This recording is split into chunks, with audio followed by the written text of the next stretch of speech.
Um, so I'm going to be talking this evening about the Vyne in Hampshire. And I'll begin with just a look at the catalogue that accompanied the 2013 exhibition at the Vyne entitled Unravelling the Vyne, in which Polly Harknett, Caitlin Heffernan and Matt Smith observed that the house, quote, operates both as a public space and a private home, a showcase and a retreat. The private space of the home is a place where we are able to be most ourselves and express ourselves. When this intimacy is opened to public gaze, interesting questions start to arise. Now, while their investigations interrogated questions around queer experience, the gendered assumptions that it was, quote, the women of the house who shaped both the environment and the family connections that ensured its succession, end quote, fails to capture the Vyne's queer domestic value. It problematically excludes the most formative domesticating hand on the property, that of John Chute, and underestimates the role successive generations of women at the property actually played as archivists, historians, and conservators. This paper seeks to demonstrate through a case study of the Vyne under John Chute's ownership that we must complicate our separate spheres' expectations of the country house in order to liberate individual experience from contemporary binaries. Additionally, while we might acknowledge the queerness at the Vyne, we must also liberate it slightly from the grips of another queer protagonist, that of Horace Walpole, which is all well and good for me to say, but within the Verge of the Rainbow is actually a quote from Horace Walpole about the Vyne, so I haven't really accomplished that already, but we'll try. So when we're looking at queer country houses, Matthew Reeve has examined the influence of the Gothic in Gothic architecture and sexuality in the circle of Horace Walpole. And he argues that the Vyne was among a number of homes that, quote, were built in that Strawberry Hill Gothic style, end quote.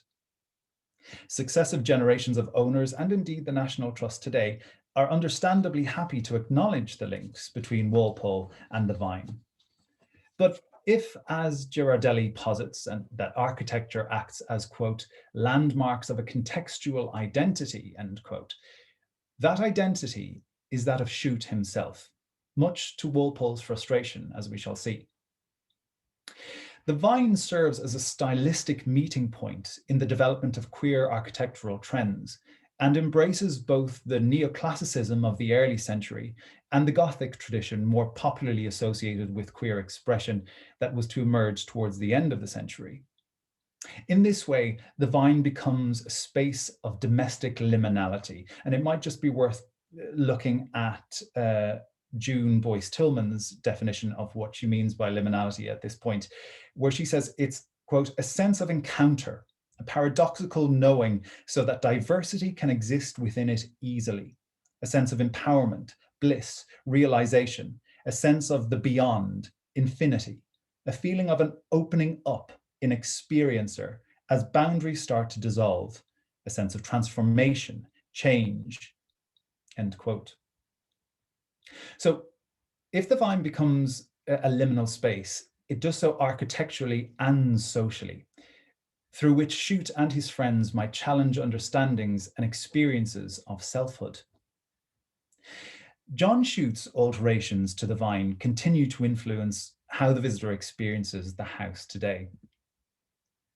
Under his instruction, the south front became the main entrance to the house, and he built a new central staircase. The pair of eagles, one of which we see here, but trust me, there are two, flanking the central doorway were a gift from Horace Walpole. Inside, Chute, it seems, agonized over the correct new hall and staircase for the Vyne. The present Palladian construction was completed between 1769 and 1771, but alternative neoclassic and Gothic designs were considered, as Chute's doodles indicate.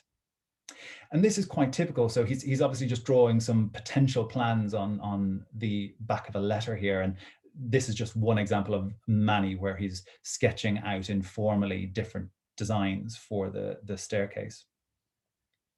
Despite the fact that the Vyne had significant inherited medieval Gothicism, Chute opted for a Palladian entrance hall for his home.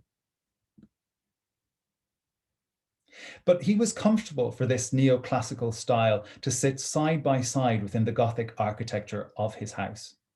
For example, his design for a monument to his ancestor and Speaker of the House, Challoner Chute, which was executed by Thomas Carter the Younger, occupies the former vestry of the Gothic chapel and was completed in 1775.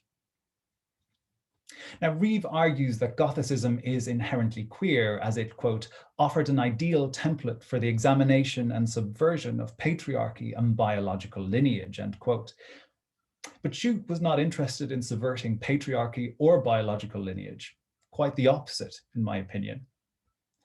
Slide 6 demonstrates a recurrent theme in Chute's doodles and scribbles: the juxtaposition of ancestral lineage and architectural design.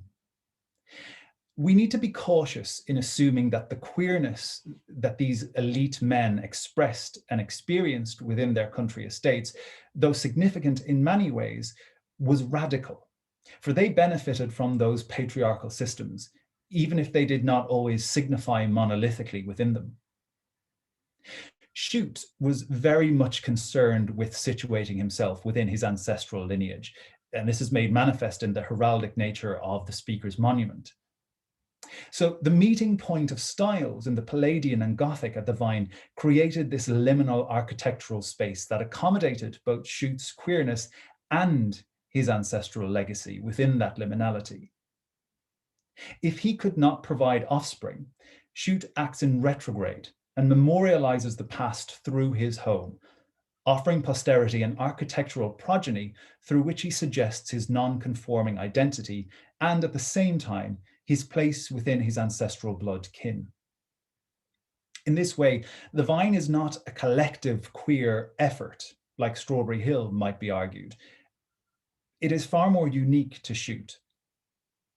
Now, that is not to say that there was no input from his friends. As we have seen, Walpole donated the stone eagles, which welcome visitors to the Vyne even today or post-COVID, once we can visit these places again.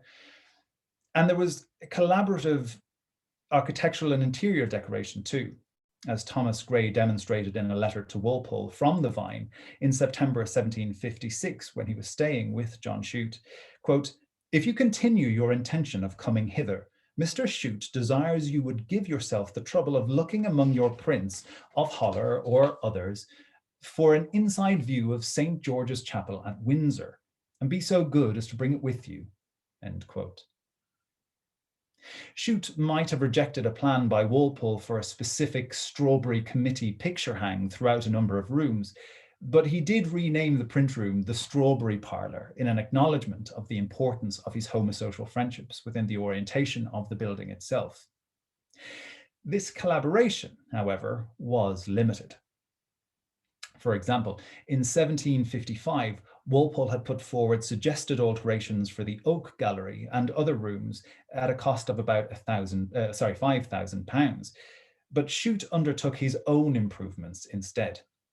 In 1757, Walpole complained of Chute's rejection of a more Gothic iteration for the monument to Speaker Chute, prompting him to vent to their mutual friend, George Montague.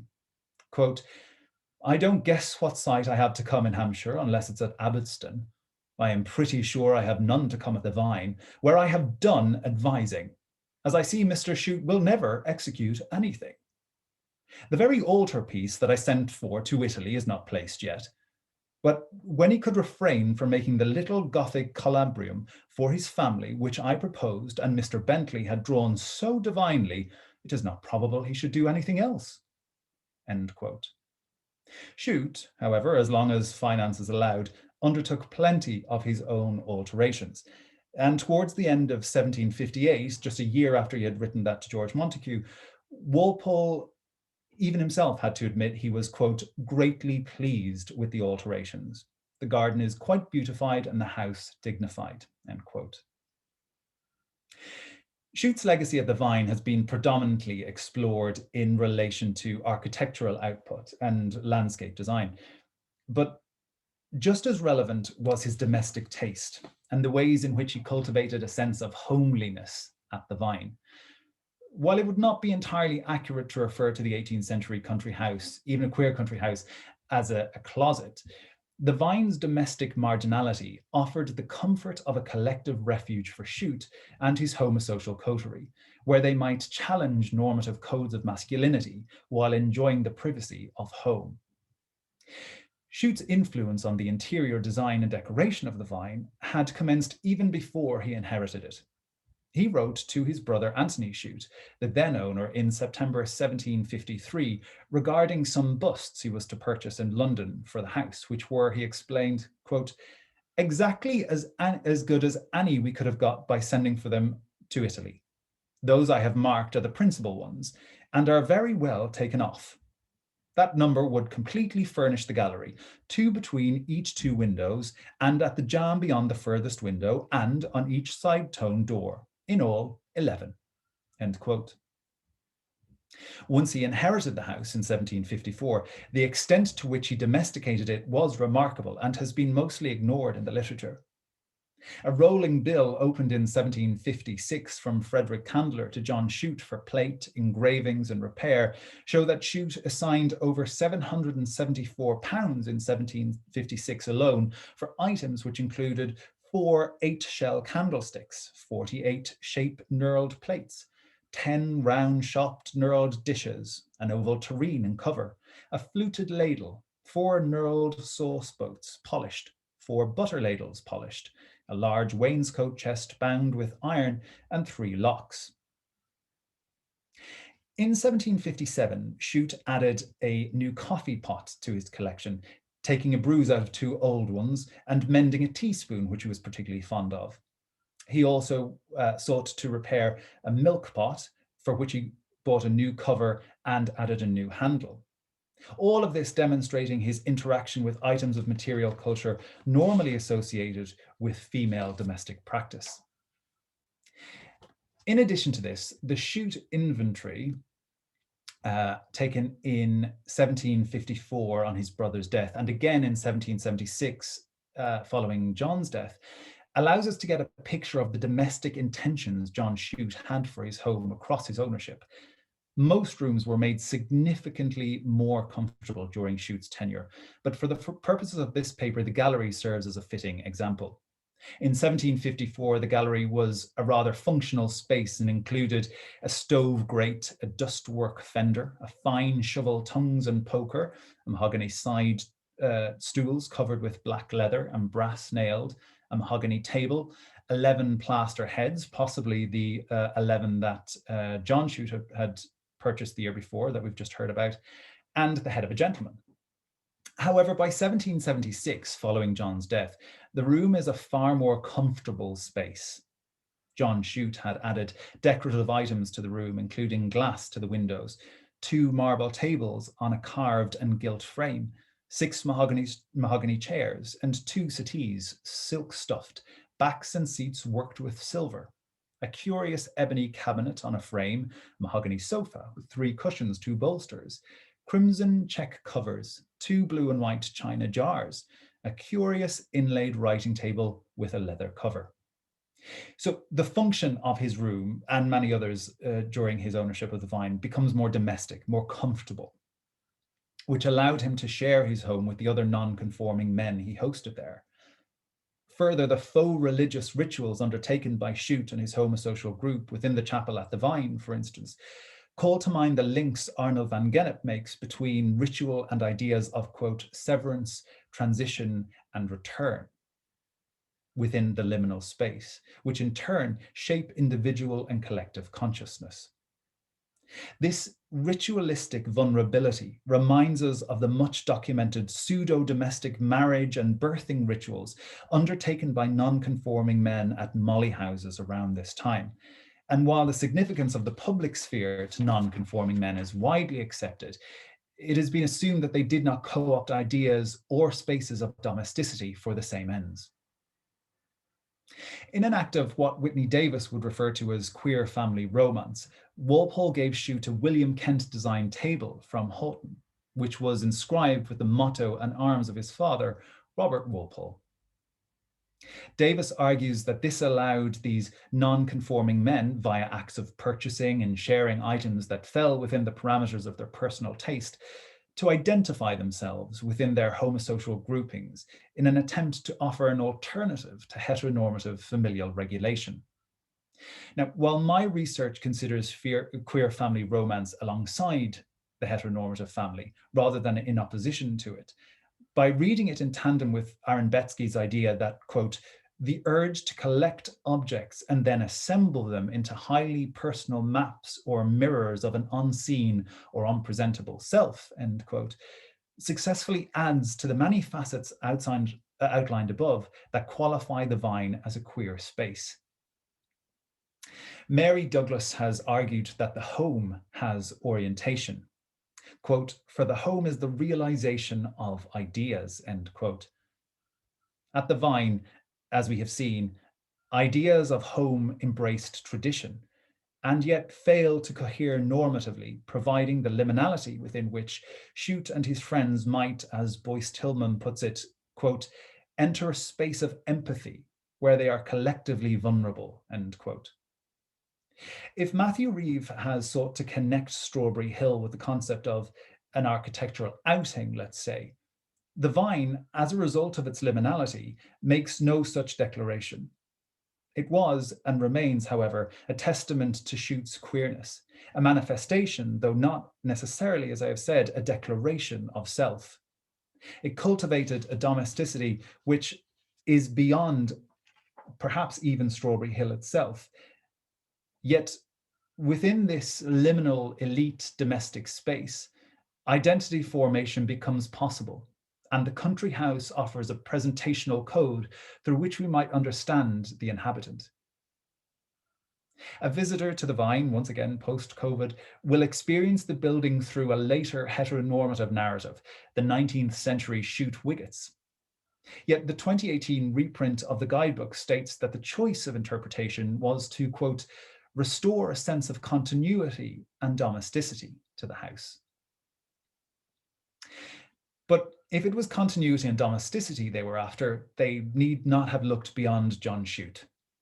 Chute's domestic liminality at the Vyne offered iterations of selfhood through his ancestral lineage on display in the Gothic chapel and elsewhere, while it afforded increased domesticity through the careful addition of furniture, fabrics, and other domestic material culture across 2 decades, which in turn, crucially, offered a space where Chute could retreat in comfort and relative privacy with his friends in order to test the boundaries of what it meant to be at home in the country house in the 18th century. Thank you.